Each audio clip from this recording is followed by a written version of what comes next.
Всем привет, я Макс Бух, и это проект Историка. Я нахожусь в Литве, на берегу Балтийского моря, недалеко от города Клайпеда, или Мемель. Сегодня мы побываем на береговой зенитной батарее Мельни-Раген, или Нордмолле, и рассмотрим принцип действия немецкой зенитной артиллерии. Итак, поехали!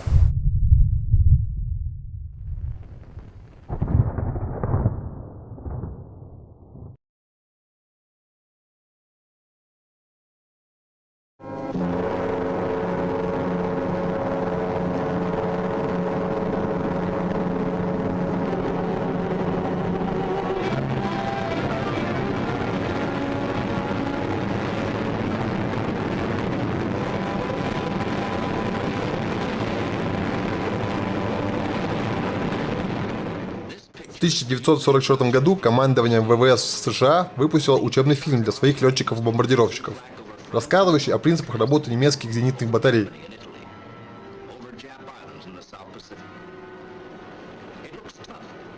На этих кадрах запечатлены американские бомбардировщики, пролетающие сквозь разрывы снарядов немецких зениток. В этом фильме американцы особо отмечают эффективность немецких зенитных батарей и их расчетов. Однако им удалось разработать тактику, позволяющую снизить потери с самолетов во время боевых вылетов. Об этом они и рассказывают в данном учебном фильме. Мы, однако, не будем подробно останавливаться на тактике американских летчиков, но подробно рассмотрим причины, по которым немецкие зенитчики были столь эффективны.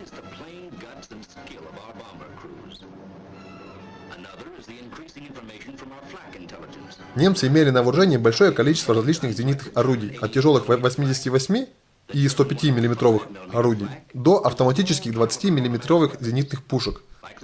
Существует большая разница в принципах стрельбы между тяжелым зенитным орудием и мелкокалиберной автоматической пушкой.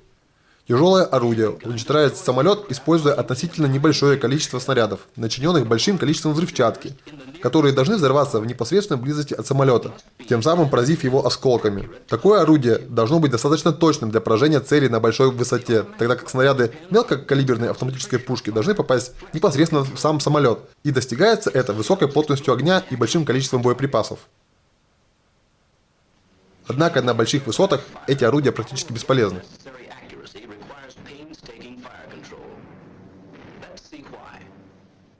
Снаряд тяжелого орудия поднимается примерно на 300 метров за 1 секунду. Чтобы преодолеть 8000 метров, ему потребуется около 27 секунд. Звено бомбардировщиков летит со скоростью примерно 350 км в час. Если орудие нацелено непосредственно на самолеты, то строй успеет пройти примерно 3 километра, прежде чем снаряд достигнет их высоты. Поэтому наводчик зенитного орудия всегда целится с упреждением, словно охотник, стреляющий по уткам. Охотник должен учитывать примерное расстояние до утки и целиться немного впереди нее, чтобы попасть в цель.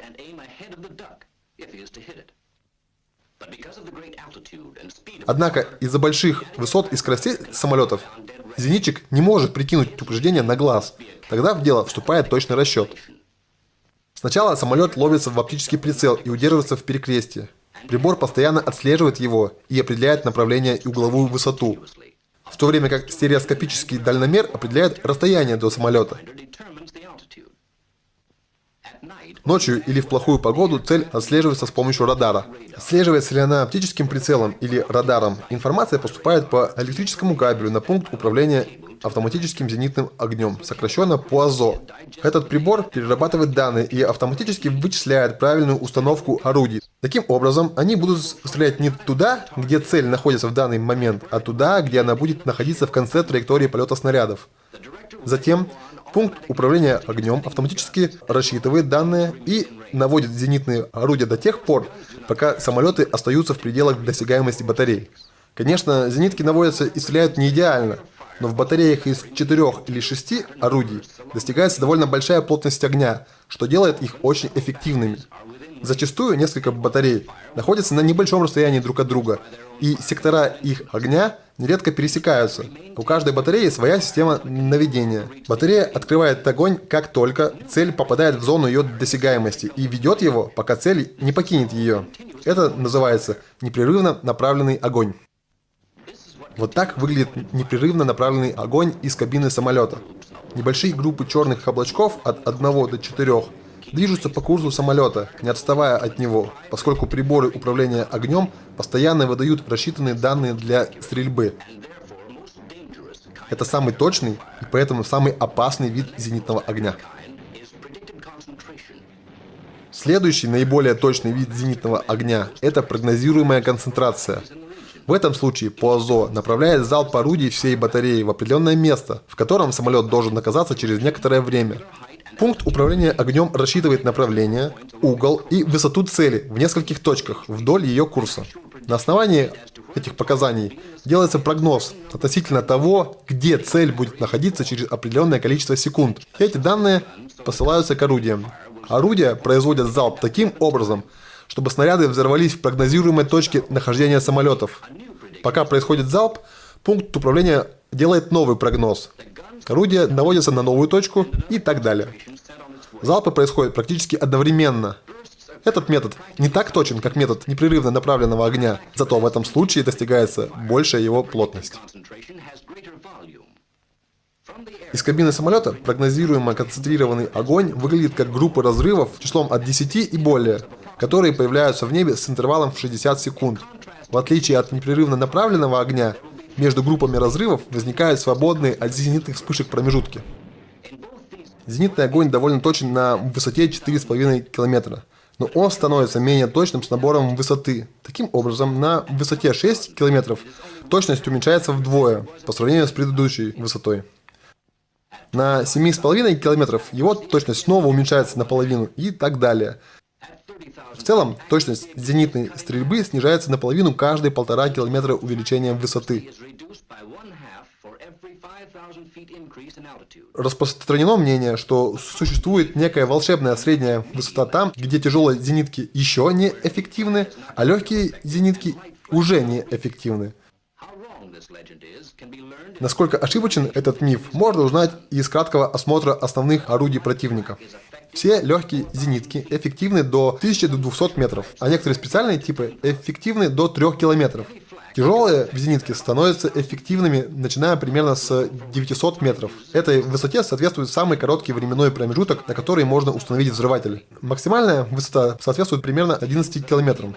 Это означает, что полет на средней высоте, скажем, около 3000 метров, обеспечивает защиту только от легких зенитных пушек. Если ожидается наличие у противника и легких, и тяжелых орудий, самая безопасная высота – это либо как можно выше, либо как можно ниже, прямо над поверхностью Земли. Это называется бреющим полетом. Полет на бреющем делает тяжелые орудия бесполезными и в то же время максимально затрудняет наведение для легких автоматических зениток из-за высокой угловой скорости полета. Это также позволяет застать противовоздушную оборону противника врасплох, используя естественную маскировку при помощи деревьев, домов и низких холмов. Кроме того, это дает возможность обстреливать позиции противника бортовым вооружением. Однако тактика маневрирования на такой низкой высоте будет значительно отличаться от тактики на большой высоте. Автоматические зенитки противника не рассчитывают предполагаемое положение самолета в небе, а ведут огонь прямо под цели, учитывая необходимое упреждение, совсем как охотники на уток. Поэтому маневры уклонения от крупнокалиберного зенитного огня в этом случае не работают. Так что защита от огня легких зениток заключается в максимальной скорости в сочетании со всевозможными видами маневрирования изменения курса, которые возможны в пределах звена самолетов. Необходимо выполнять различные фигуры пилотажа, такие как штопоры, боковые скольжения и все, что заставит зенитчиков гадать. Мы рассмотрели принципы действия немецкой противовоздушной обороны. Теперь направимся на настоящую зенитную батарею и рассмотрим, как она была устроена во время войны. План фортификации немецкого побережья Балтийского моря, так называемый Ост-Зее-программ, кроме строительства береговых артиллерийских батарей, предполагал и создание системы противовоздушной обороны, состоящей из сети зенитных батарей. В систему ПВО города Мемель входила береговая зенитная батарея Кригсмарины под названием Нордмоле или Северный Мол. Находится она прямо на берегу Балтийского моря, к северо-западу от Мемеля, недалеко от входа в Куршский залив.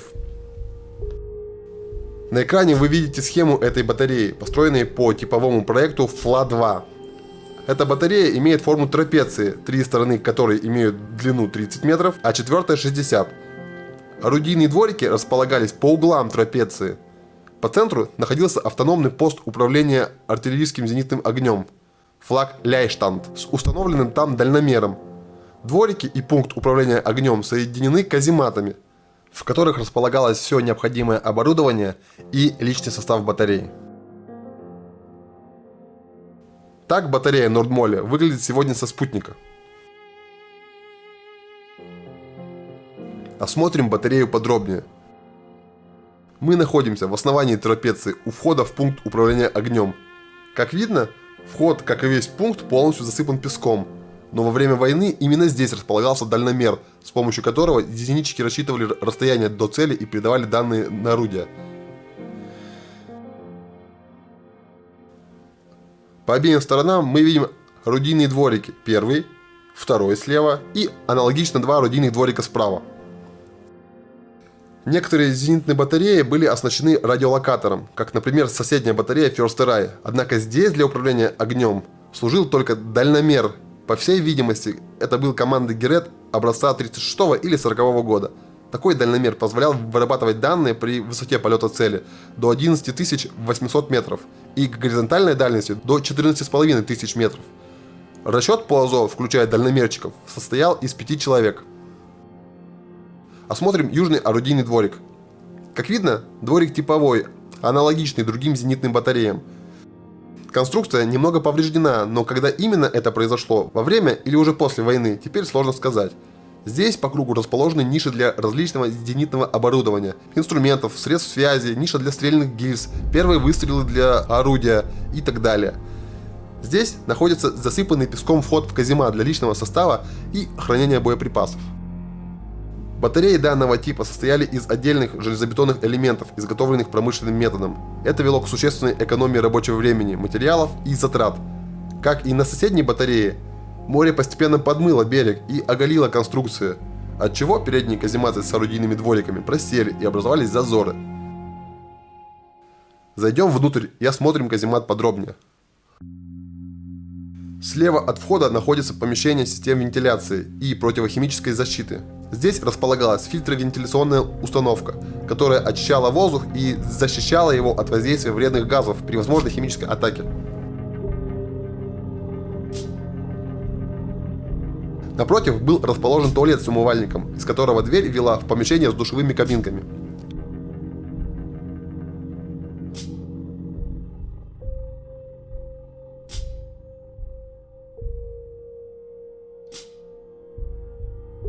Дальше находилось помещение систем отопления. Здесь стоял котел, который отапливал все левое крыло батареи. В правом крыле находилась аналогичная установка.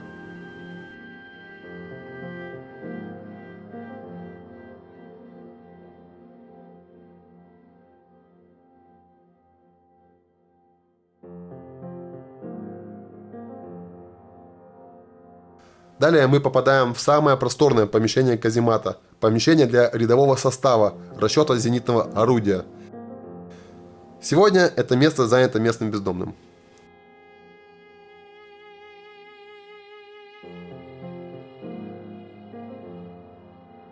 Изначально на вооружении зенитной батареи Нордмоле стояли 4 88 мм зенитных орудия СКЦ-30, которые также поступали на вооружение тральщиков, подводных лодок и других кораблей. Боезапас составлял около 180 снарядов на каждое орудие. Позже батареи дали новое название – Мельнираген и перевооружили более мощными 105 мм орудиями СКЦ-32, которые, кроме того, предназначались для установки на миноносцах, сторожевых кораблях, тральщиках и подводных лодках. Оба орудия предназначались для стрельбы по морским, наземным и воздушным целям. Спаренные 105 и 88 мм арт-установки использовались на крупных кораблях.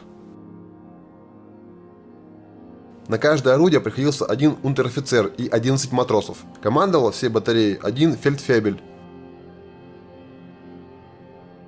В конце января 1945 года личный состав батареи с другими зенитчиками соседних батарей был эвакуирован по Куршской косе на полуостров Замланд и продолжил бои в качестве пехоты в 551-й фольксгренадерской дивизии вермахта. Насыщенность зенитных батарей в этом районе и их вооружение орудиями различных калибров позволяло применять различные тактики ведения огня, о которых я рассказывал в первой части этого видео. Это создавало серьезную угрозу для советских летчиков. Вот как они отзывались о ПВО Мемеля и прилегающих районов. Противник организовал на подходах к обороняемым объектам мощный многослойный зенитный огонь всех калибров. ПВО противника впервые широко применило радиолокационные станции для обнаружения наших самолетов на подходе к цели и для управления своими зенитными батареями и прожекторами. Поначалу, пока специалисты не разобрались в этих технических новинках противника, скажем прямо, приходилось нам тяжко. Почти каждый вылет приносил потери как у нас в полку, так и у соседей, с которыми приходилось встречаться и беседовать между боевыми вылетами. Из книги «В небе Прибалтики» Козлова и Воронцова. Вот с такой мощной и организованной системой противовоздушной обороны приходилось сталкиваться нашим советским летчикам и летчикам союзников. Чем ближе война продвигалась к центру Германии, тем больше становилась насыщенность системами ПВО. Однако, несмотря на все сложности, нашим летчикам удалось одержать победу в небе Германии. С вами был Макс Бух и проект Историка. Подписывайтесь на канал, ставьте лайки. На этом все. Пока.